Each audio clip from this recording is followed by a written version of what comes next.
नमस्कार, मैं उर्मिला और आप देख रहे हैं विश्वगुरु भारत न्यूज़। जैसा कि आप देख सकते हैं, हम मौजूद हैं जंतर मंतर पे और हमारे साथ मौजूद हैं अंकुर एनजीओ से, जो कि उसमें पहले जॉब करते थे, जो कि अभी इनके साथ फ्रॉड हुआ है और कुछ इनको निकाल दिया गया है, या जो भी एनजीओ के बाहर से पैसा आता था उसका गलत इस्तेमाल हो रहा है और उसके लिए रोकते हुए इन्हें किस तरीके से इन्हें दिक्कतों का सामना करना पड़ता है, ये जानते हैं। नमस्कार सर। नमस्कार मैम, मेरा नाम राकेश कुमार है। सर, जैसे कि ये अंकुर फाउंडेशन, अंकुर एनजीओ बता रहे हैं आप, तो इसमें किस तरीके से धोखाधड़ी हो रही थी? एक्चुअली ये काफ़ी 2013 में मेरे सामने ये बात आई कि 2013 में मैं यहाँ पे जो एज ए एम्प्लॉय काम कर रहा था अंकुर के अंदर। वैसे मेरा इनके साथ जो कनेक्शन है 2003 से है और उसके बाद काफ़ी कुछ सीखना सिखाना चलता रहा। 2007 में एक किताब निकली बहुरूपिया शहर। उसके बाद फिर अंकुर में अलग अलग सेंटरों में हमें टीचर बना के भेज दिया गया। सर, आप कह रहे हैं 2013 से आप काम कर रहे थे, अभी बुक्स का आप बता रहे हैं 2007 में निकली। वो क्योंकि प्रोजेक्ट होते हैं 3 साल 4 साल के, पहले 2002 से लेकर 2007 तक, फिर 2003-07 के बाद 2013 तक। जी सर। तो एक्चुअली ये लेटर बनते हैं हमारे कॉन्ट्रैक्ट पे और हमें पता नहीं होता था कि कॉन्ट्रैक्ट बेस पे काम कर रहे हैं। हमसे बोलते थे आप तो लॉन्ग टर्म काम कर रहे हो, आप टीचर फैसिलिटेटर बन के सेंटरों में जाओ और समूह बनाओ और काम करो। तो आप एरिया वाइज टीचर, मतलब एरियो में जाके टीचर्स का करते थे या एक स्कूल की तरीके से, क्या था? नहीं, एरिया दे देते थे हमको, जैसे खिचड़ीपुर, दक्षिणपुरी। तो दक्षिणपुरी में पहले जहाँ से मैं हूँ, मैंने यहीं पे एक लैब था, उस लैब में काम किया। उसके बाद फिर मुझे खिचड़ीपुर भेज दिया गया। वहाँ पे भेजने के बाद जो समूह से बच्चों, स्लम एरिया के बच्चों से जुड़ते हैं, उनको लेखन प्रैक्टिस, फोटोग्राफी, अलग अलग गतिविधियाँ करते हैं उनके साथ में। तो सेंटर्स में जो पैसा आता है खर्चे के लिए, उस खर्चे को एक बारी करने के बाद फर्जी बिल बनवाते थे प्रभात कुमार झा और जो शर्मिला भगत और फील्ड कोऑर्डिनेटर लक्ष्मी चंद। ये फील्ड कोऑर्डिनेटर अभी कुछ साल पहले ही बना है। तो ये जो पैसा आता था कंपनी, जो 2 तरह के TDH और एक ब्रॉडफोल्ड था वर्ल्ड, BFTW, 2 जगह से फंड आता था अंकुर को।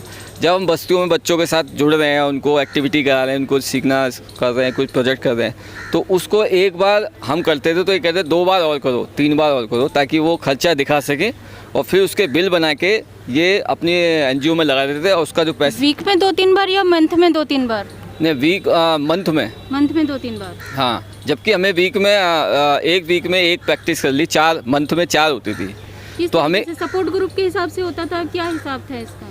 जैसे जो सेंटर में जिनको बच्चों को हम लेके जोड़ रहे हैं, 20 से 25 बच्चे हमारे पास आते थे। जी सर। तो उन बच्चों के साथ जो कार्य कर रहे हैं, उनको घुमा रहे हैं, फोटोग्राफी कर रहे हैं, बैठ रहे हैं, तो उनका चाय नाश्ता का भी देखना होता था, समूह प्रोग्राम कर रहे हैं सब।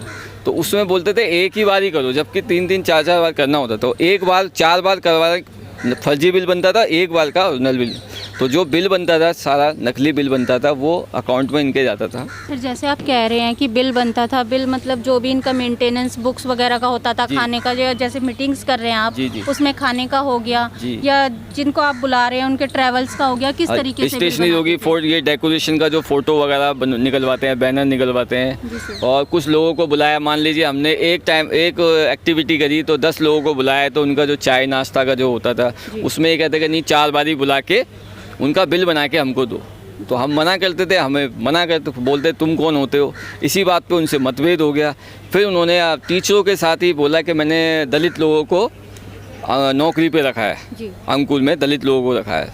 तो इंडिविजुअली मैंने, किसने बोला सर दलित लोग? प्रभात कुमार झा ने, जो प्रोग्राम कोऑर्डिनेटर हैं। तो मैंने उनका विरोध किया। मैंने कहा आप ऐसे क्यों कहते हो कि तुम कौन होते हो अंकुर में, अंकुर के मालिक मैं हूँ, अंकुर मैं चला रहा हूँ। तो मैंने दूसरे टीचरों को बोला, तो वो भी मेरी तरह सुन लेते लेकिन बोलते नहीं थे कुछ।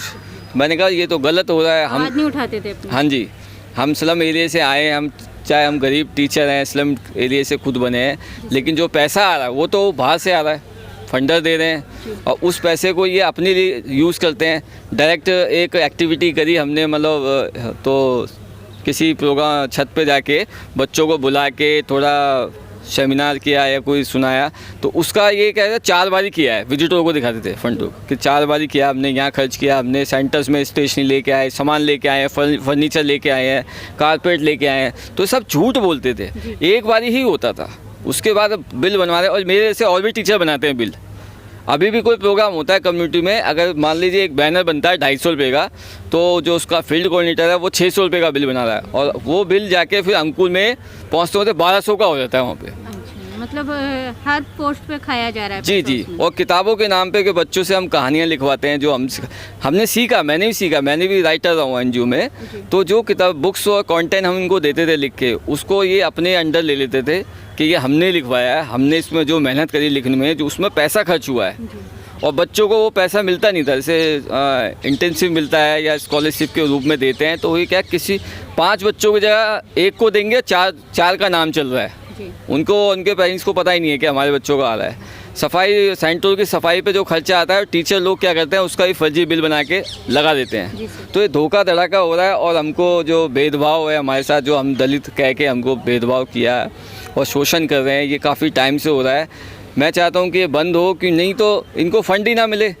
जो गरीब बच्चे हैं वो अपनी गरीबी में जी रहे हैं ठीक ठाक, उनके माँ बाप जैसे ही उनको पढ़ा पाते हैं फिर वो नौकरी करने लग जाते हैं। ये क्यों बीच में आके उनकी ज़िंदगी का समय लेते हैं और वो सपने दिखाकर अपना फ़ायदा लेते हैं, उस फंड को अपने लिए यूज़ करते हैं, वो बच्चे छूट जाते हैं। ज़्यादातर अंकुर में जितने अब तक मेरे जैसे लड़के लड़कियाँ टीचर बने और सब इधर उधर भटक रहे हैं, किसी को छोटा मोटा काम मिल गया ठीक है, नहीं तो कोई कुछ ना थक के कर ही लेता है, क्योंकि अपना घर चलाने के लिए अगर पढ़ा लिखा एक बंदा है सड़क पे आके कोई रेडी फेरी लगा रहा है, तो इसका मतलब ये दिखता है कि उसको नौकरी नहीं मिली, उसने जो पढ़ाई करी वो उसकी उस काम नहीं आ रही है, मजबूरी में कुछ करना पड़ता है। तो इसीलिए हमने भी किया, हमारे से और जो टीचर थे वो भी अपनी ज़िंदगी में कहीं ना कहीं रुके हुए हैं, ठहरे हुए हैं, वो कुछ कर नहीं पा रहे, लेकिन मैंने सोचा कि कुछ करेंगे, अकेले ही सही है, चलेंगे तो कुछ लोग जुड़ेंगे, कारवा बनेगा। तो यही मेरी एक वो है, कोशिश है कि ये सच सामने आए। जिस तरह से ये हमको दलित कह रहे हैं, दलित को ठीक है, लेकिन उनके साथ जुड़ के फिर उनको ताना कस रहे हैं, हरासमेंट कर रहे हैं, भेदभाव कर रहे हैं और फिर निकाल देते हैं ज़िंदगी में। तो सर आप क्या टीचर हैंगे, आपके साथ और भी टीचर होंगे, आज आप यहाँ अकेले खड़े हैं, ऐसा क्यों? वो इसलिए क्योंकि जो टीचर्स जुड़े हुए हैं वो बोलते हैं, मुझसे मिलते हैं, बातचीत करते, कहते हैं भाई हम कह नहीं सकते, हम डर रहे हैं, क्योंकि कह रहे हैं सत्ता के से कोई टकरा नहीं सकता, जो शासन कर रहे हैं, टकराएंगे तो फिर हम लोगों को मतलब फिर तोड़ के फेंक दिया जाएगा, कोई पूछेगा नहीं। तो मैंने कहा क्या दिखावा करना है ऐसा। और सर एक इंसान की और एक साथ जुट होने की अलग ही ताकत होती है। जी, कोशिश करनी पड़ती है, कदम उठाना पड़ता है। जब कदम उठाएंगे, सड़क पे आएंगे, सड़क पे चल के फिर किसी से मिलेंगे, अपनी बात कहेंगे, तो कुछ होगा, बदलाव होगा। उम्मीद है कि कुछ बदलाव होगा, क्योंकि इतने साल से हमने इनके साथ रह के बहुत सारी चीज़ें सीखी।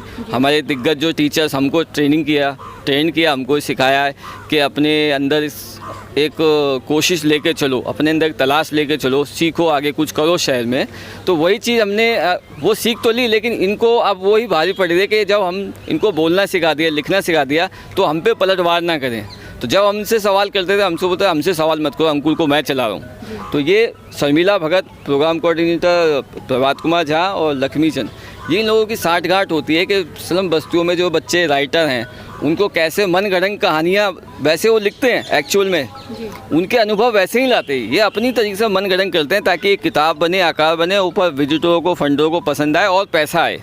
ये बस्तियों तक उन बच्चों को कुछ बना नहीं पाते हैं काबिल, कहते हैं कि हमने काबिल बना दिया, कि हमने राइटर बना दिया, मैगजीन में छप रहे हैं, कोई यूट्यूब पे किसी का वीडियो जा रहा है, कोई फॉर्म छप रहे, नाम हो रहा है, कोई अखबार में जा रहा है, लेकिन एक्चुअल में वो बच्चों को आर्थिक स्थिति में इतने दबे हुए हैं कि वो कुछ समाज में आज भी उनसे खड़ा किया था कि आपको क्या है, तो उनको कुछ नहीं पता, क्योंकि सर्टिफिकेट तो मिलता नहीं है उनको लाइफ में।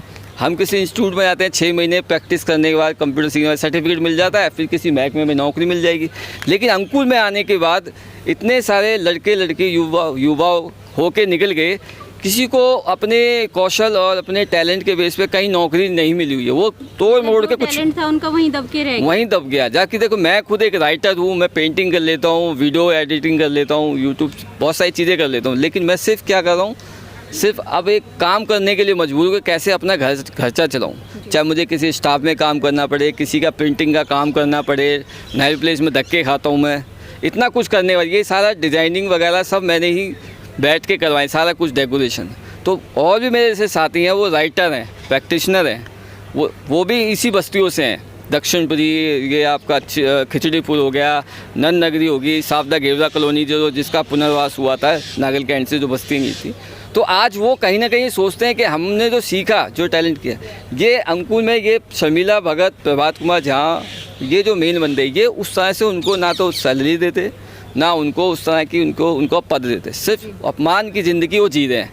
लेकिन मैंने सोचा मैं अपमान की ज़िंदगी नहीं जीऊँगा, मुझे जो करना है, 4 लोगों को अच्छा लगेगा, 2 को 4 को बुरा भी लगेगा, कोई बात नहीं, समाज है, दुनिया है, चलता है ऐसे।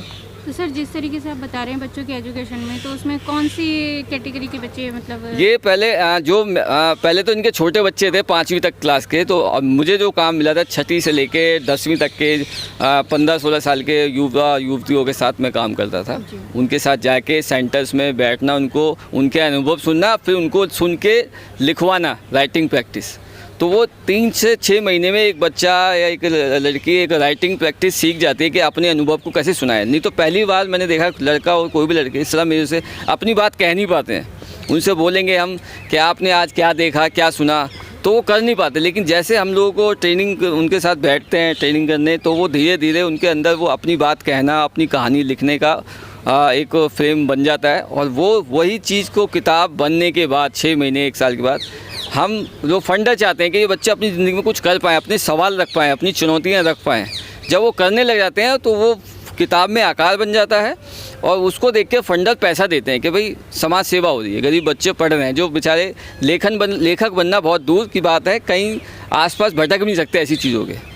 तो उसी फंड को ये ना कहीं पैसे का मिसयूज हो रहा है, जो कि ये 3 लोग कर रहे हैं। पैसे का मिसयूज हो रहा है और शोषण हो रहा है उन्हीं टीचरों का जो इनके पास, इनके साथ जुड़े, ये प्रोजेक्ट चला रहे हैं, जो समूह चला रहे हैं, जो बच्चों को ढूंढ के लेके आते हैं सेंटर में, उनको एडमिशन करके उनके साथ चलते हैं।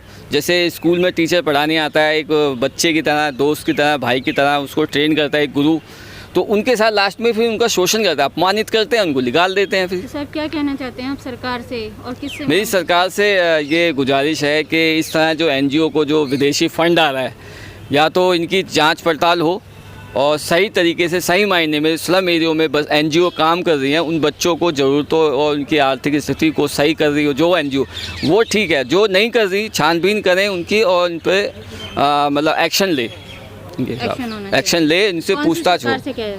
जी सर, भारत सरकार या केंद्रीय सरकार?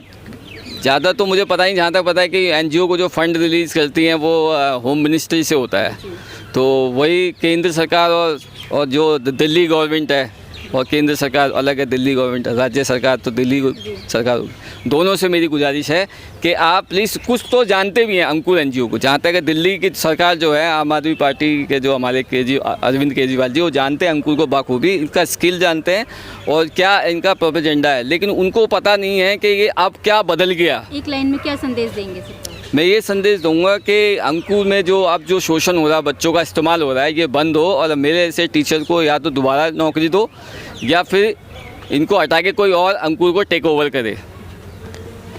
तो जैसा कि इन्होंने हमें बताया है, NGO नॉन गवर्नमेंट ऑर्गेनाइजेशन एक ऐसा NGO होता है जो कि बिना किसी निस्वार्थ सेवा के कार्य करता है जनता के लिए। फिर भी इस अंकुर NGO में कहीं ना कहीं फ्रॉड कर रहे हैं शर्मिला भगत, प्रभात कुमार और लक्ष्मी चंद जी। कर्मचारियों के साथ आर्थिक शोषण, धोखाधड़ी, कॉन्ट्रैक्ट बेस पर उन्हें काम करने के लिए रखना, कर्मचारियों के साथ जाति भेदभाव, अपमानित प्रताड़ित, झूठे फर्जी बिल बनाना। तो इनकी सरकार से एक ही मांग है, जो भी ये NGO चला रहे हैं या तो उनको दूसरे हाथों में दिया जाए या फिर अच्छे से इस पर कार्रवाई की जाए। मैं उर्मिला, विश्व गुरु भारत से। जय हिंद, जय भारत, वंदे मातरम।